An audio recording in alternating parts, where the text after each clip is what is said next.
사랑하는 선한목자교회 성도 여러분, 고난주간 둘째 저녁 기도회를 시작하겠습니다. 같이 기도하겠습니다. 하나님 아버지, 오늘도 저희들에게 기도할 때를 허락하시고 하나님의 은혜의 보좌 앞으로 이끄시니 감사합니다. 하나님의 은혜로 회복의 시간이 되고 치유의 시간이 될 수 있도록 인도하시고 축복하여 주시옵소서. 그리고 주 예수님의 이름으로 기도하옵나이다. 아멘. 오늘 하나님의 말씀은 예레미야서 33장 1절부터 3절까지입니다. 제가 봉독해 드리겠습니다. 예레미야가 아직 시위대 뜰에 갇혀 있을 때에 여호와의 말씀이 그에게 두 번째로 임하니라 이르시되, 이를 행하시는 여호와, 그것을 만들며 성취하시는 여호와, 그의 이름을 여호와라 하는 이가 이와 같이 이르시도다. 너는 내게 부르짖으라. 내가 내게 응답하겠고 내가 알지 못하는 크고 은밀한 일을 내게 보이리라. 아멘. 마라톤을 하는 사람들에게는 호흡이 매우 중요합니다. 호흡이 얼마나 잘 되느냐에 따라서 경기 결과도 좌우하고 심지어는 생사를 좌우하기도 하기 때문이죠. 그렇기 때문에 마라톤을 하는 사람들은 특별한 호흡법을 평소에 훈련합니다. 그 가운데 가장 일반적인 것이 2.2 호흡법이라고 하는 것입니다. 두 걸음 달릴 때 숨을 들이키고 두 걸음 달리면서 숨을 내쉬는 호흡법입니다. 이런 훈련된 호흡법을 갖춰야만 끝까지 마라톤을 안정적으로 마칠 수가 있다고 합니다. 우리가 이 땅에서 믿음의 경주를 할 때도 마찬가지로 호흡이 중요합니다. 어떤 호흡입니까? 기도라고 하는 호흡이죠. 기도라는 호흡이 얼마나 안정적인가에 따라서 믿음의 경주가 영향을 받게 됩니다. 기도라는 호흡이 흐트러지면 믿음의 경주를 제대로 하기가 어렵죠. 알게 모르게 영적으로 무기력해지는 것을 깨닫게 됩니다. 우리가 일어나서 앞으로 달려가려면 기도라는 호흡을 반드시 회복해야만 합니다. 하나님과의 관계가 회복되고 그것을 유지하려면 기도라는 호흡이 반드시 필요합니다. 그래서 기도의 둘째 날 우리가 살펴볼 제목은 기도의 회복이라는 제목입니다. 먼저 기도와 우리의 상황 또는 환경에 대해서 생각해 보겠습니다.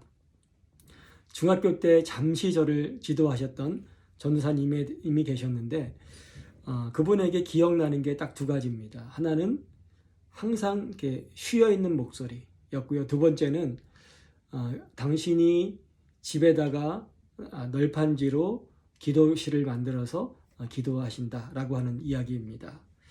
그분을 통해서 짧은 기간이지만 배웠던 것은 기도할 의지만 있으면 환경은 문제가 되지 않는구나라는 사실이었습니다. 이것이 오늘 말씀에서 나누고자 하는 첫 번째 주제입니다. 기도를 하고자 한다면 여러분 환경은 문제가 되지 않습니다. 하나님께서 예레미야에게 기도하라는 말씀을 주실 때 여러분 예레미야가 어떤 환경 가운데 있었습니까? 예레미야가 아직 시위대 뜰에 갇혀 있을 때에 여호와의 말씀이 두 번째로 그에게 임하니라. 예레미야가 아직 시위대 뜰에 갇혀 있었다라고 말씀을 하고 있습니다. 그런데 하나님은 기도하라 라는 말씀을 그에게 주셨어요. 이 예레미야라고 하는 사람은 왕이 들을 때 참 밉상인 그런 예언을 했던 사람입니다. 시드기야 왕 때인데요. 유다의 마지막 왕이죠. 이 나라가 이제 망할 것이다. 이런 예언을 대놓고 했습니다. 그래서 왕의 눈밖에 나고 시위대 뜰에 갇히는 그런 상황을 맞이하게 되었습니다. 하지만 그곳에 어떤 하나님의 말씀이 임합니까? 기도하라 라고 하는 말씀이 임했지요. 여러분 기도는 환경에 좌우되지 않습니다. 언제 어디서나 할 수 있는 게 기도예요. 특별히 하나님의 말씀이 임하면 그 장소, 그 시간이 기도할 장소이고 때가 되는 것입니다. 그런데 경험적으로 보면 이 환경이 참 좋을 때보다 어려울 때 기도가 더 잘 되는 것 같아요. 시위대 밖에서 자유의 몸일 때보다는 시위대 안에 갇혀 있을 때 기도가 더 잘 되는 경험을 합니다. 그래서 어려운 환경은 어떻게 보면 기도하지 못할 핑계가 아니라 더 기도를 잘하게 될 수밖에 없는 환경인 거지요. 여러분은 지금 어떤 환경 가운데 있습니까? 시위대 뜰 밖에 있습니까? 아니면 시위대 뜰 안에 갇혀 있는 상태입니까? 문제가 없이 평화로운 상태입니까? 아니면 문제 속에 겹겹이 둘러싸여 있는 그런 상황입니까? 어느 상황에서든지 우리는 기도할 수 있어야 합니다. 평안할 때는 평안한 대로 기도하시고, 특별히 시위대 뜰 안에 갇혀 있을 때처럼 어려운 상황 속에서는 더욱더 열심히 기도하시기 바랍니다. 환경은 기도할 때 문제가 되지 않습니다. 우리가 고난주간을 맞이하여서 저녁 기도의 시간을 가졌는데 참 기도하기를 잘했다, 이런 생각을 하게 됩니다. 저도 그렇고 여러분들도 힘을 얻지 않나, 이런 생각을 해봅니다. 여러분, 이제 우리는 일어나서 기도를 회복해야 될 때입니다. 환경 때문에 핑계하던 것, 물러나던 것 이제는 버리셔야 합니다. 특별히 지금은 하나님께서 우리에게 기도하라고 사인을 보내주시는 그런 때가 아닙니까? 자신을 위해서, 교회를 위해서, 여러분 갈피를 잡을 수 없는 이 지역 상황을 위해서 여러분 기도해 주시기를 주님의 이름으로 부탁을 드립니다. 두 번째로 생각해 볼 것은 기도와 하나님을 아는 것은 어떤 관계가 있는가라고 하는 것입니다. 유럽에 가면 그런 수도원이 있다 그래요. 이 수도원은 다른 기도를 하나도 시키지 않고 주기도문만 하루에 수백 번, 수천 번 반복해서 기도하라고 시키는 곳이라고 합니다. 그런데 그렇게 기도를 반복하다 보면 은혜를 받는 일들이 일어나게 된다는 거예요. 갖고 왔던 문제들이 해결돼서 내려간다는 겁니다. 그것은 주기도문에 어떤 신비한 힘이 있어서 그런 것이 아니라 기도를 반복하다 보니까 한마디 한마디가 마음이 담기고 믿음이 생기고 진심으로 기도할 수 있게 되기 때문이죠. 그런데 저는 이 주기도문에서 다른 은혜를 받습니다. 주기도문의 첫 부분을 통해서 저는 항상 하나님이 어떤 분인가를 떠올리게 돼요. 그분은 하늘에 계신 분이시고 우리의 아버지가 되어주시는 분이시다 라는 사실이 느껴집니다. 그때 저는 참 기도할 힘을 얻게 되고요. 어떻게 기도해야 되는지를 깨닫게 되는 것 같습니다. 하늘에 계신 하나님, 그 크신 하나님을 향해서 경배와 찬양을 드리지 않을 수 없게 되고요. 그분의 뜻을 먼저 기도하지 않을 수 없게 되고요. 동시에 우리의 아버지가 되어주셨다는 그 사실 때문에 감사하고 믿음으로 의지하며 나의 필요, 또 우리들의 필요를 아뢰고 기도하게 되는 경험을 하게 됩니다. 여러분, 우리가 기도할 때 붙들어야 되는 두 번째 원리가 뭔지 아세요?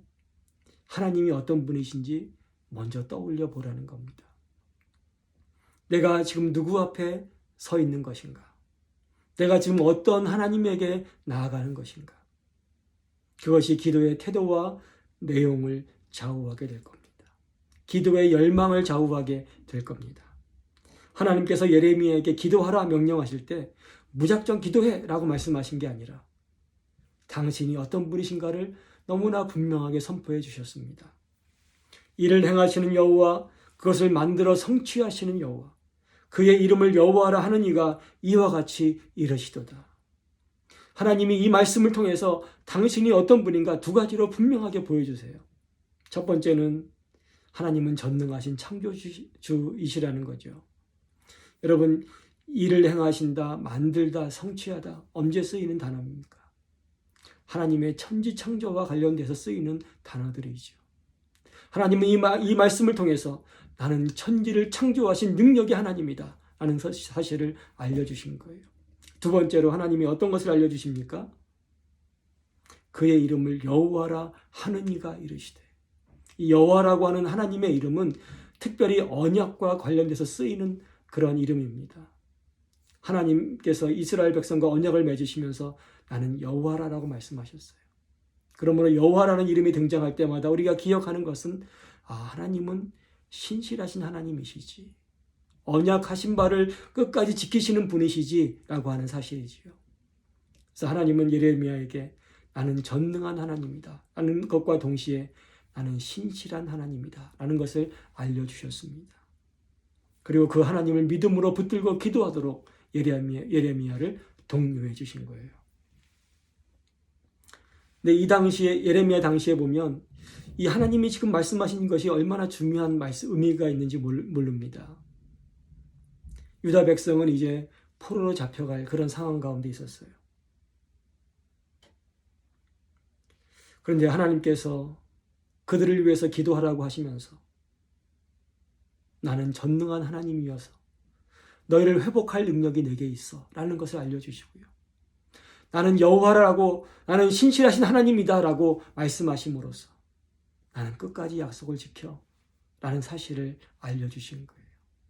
그러므로 예레미야야 낙심하지 말고 기도해라 라고 말씀해 주신 것이지요. 우리도 살다 보면 치유와 회복이 필요할 때가 있잖아요. 하나님의 징계를 받아서 삶이 회복되어야 될 때가 있고요. 또는 삶 자체가 너무나 어려워서 이 사회 자체가 굉장히 살기 어렵잖아요. 그래서 치유와 회복과 은혜가 필요한 상황에 놓일 때가 참 많지요. 그래서 우리가 기도해야 되는데 기도하기 전에 하나님이 먼저 들려주세요. 나는 전능하신 창조주고 나는 끝까지 언약을 지키는 신실한 하나님이다. 그러니 믿음으로 기도해라. 그러니 나를 의지해서 기도하라. 하나님이 이 확신을 우리 가운데 주고 계신 것입니다. 여러분, 우리가 기도하는 것 중요하지만 더 중요한 것, 하나님이 어떤 분인지 먼저 기억하고 기도하는 거예요. 이를 행하시는 여호와, 그것을 만들어 하시는 여호와, 그의 이름을 여호와라 하는 이가 이와 같이 이르시도다.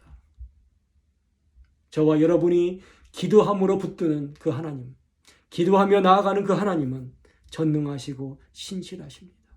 그 하나님이 능력으로 신실하심으로 우리 기도에 응답하실 것을 확신하며 기도하시기를 바랍니다. 내가 내게 응답하겠다. 전능하시고 신실하신 하나님의 약속입니다. 우리가 이 약속을 붙들고 기도를 회복할 수 있기를 바랍니다. 마지막으로 여러분, 기도의 방법에 대해서 생각해보고 마치겠습니다. 여러분, 운동에 따라서 호흡이 달라져야 되죠. 마라톤을 하는 사람들은 2.2 호흡법을 하지만 축구하는 사람들은 그렇게 하면 숨막혀서 뛸 수가 없습니다. 농구하는 사람도 마찬가지예요. 격렬한 운동을 하려면 입으로 숨을 몰아쉴 수밖에 없습니다. 운동에 따라서 호흡이 달라져야 돼요. 여러분, 기도하는 방법도 마찬가지입니다. 평상시에는 조용히 기도할 수 있지만 문제를 만나고 어려운 일을 닥치면 그때는 부르짖어 기도할 수밖에 없는 거예요. 하나님께서 예레미야에게 어떻게 기도하라고 말씀하십니까? 너는 내게 부르짖으라. 내가 내게 응답할 것이다.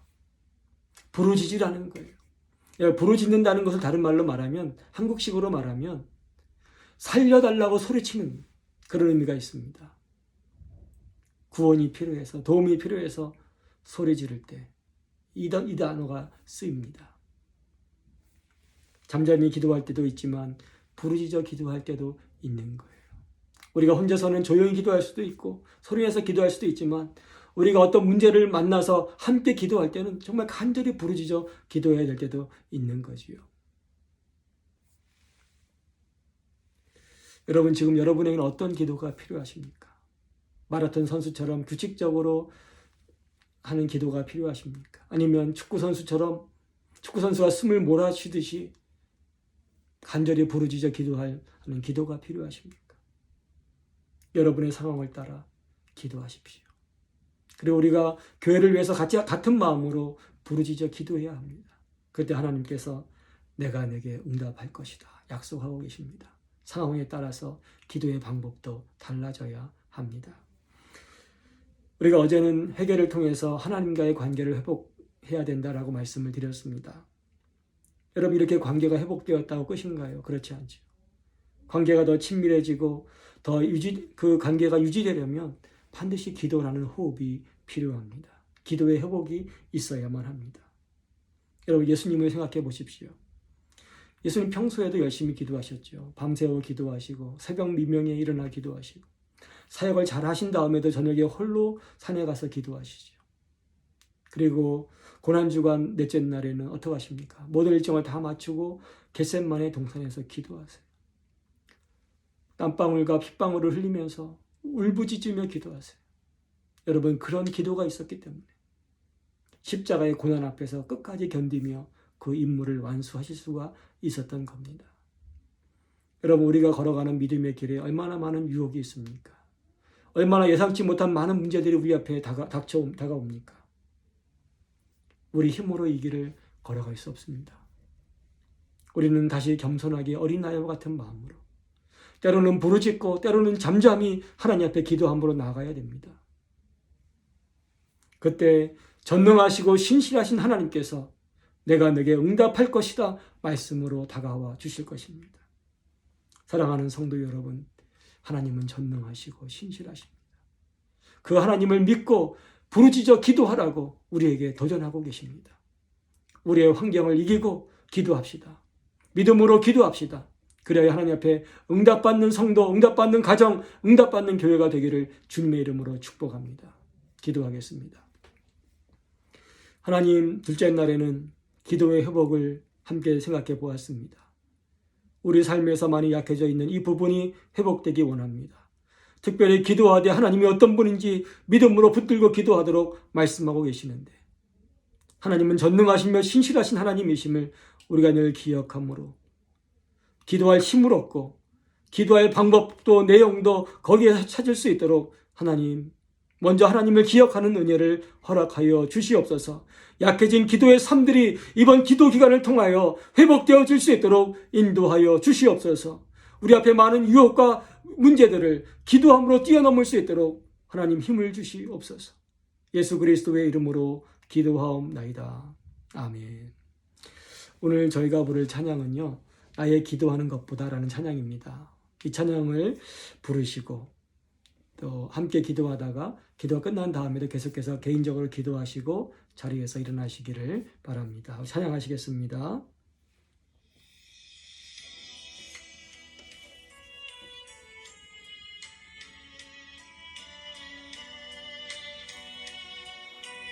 나의 기도하는 것보다 더욱 응답하실 하나님입니다. 우리가 기도하는 것보다 생각하는 것보다 더욱 응답하시는 하나님이십니다.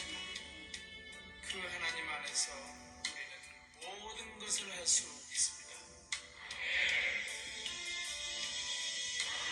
기도하는 것보다 더욱 응답하실 하나님,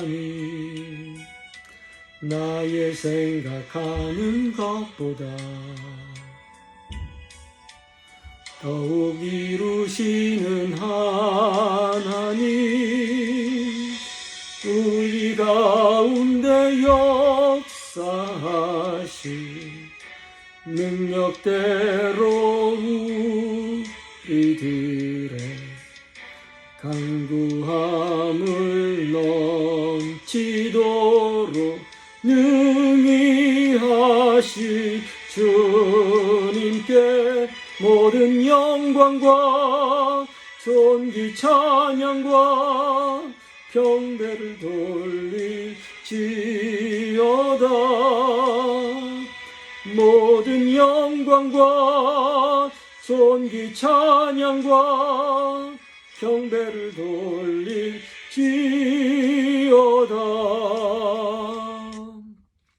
사랑하는 성도 여러분, 함께 기도하겠습니다. 여러분, 개인적인 문제가 있지 않습니까?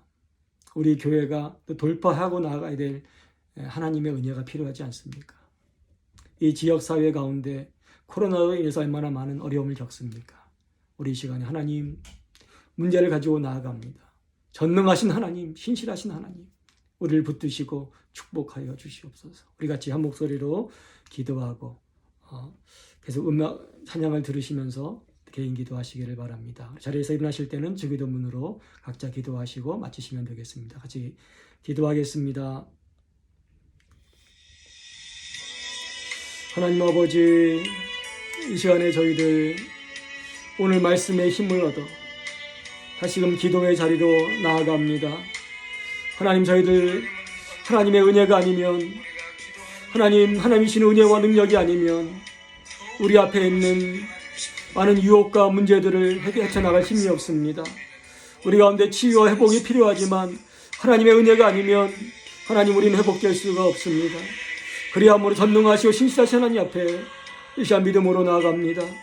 하나님, 우리 가정 개인 기도의 제목들을 가지고 있습니다. 하나님께서 축복하시고 이 시간에 기도할 힘을 주시고 기도할 때 응답하시는 하나님의 손길을 경험할 수 있도록 인도하여 주시옵소서.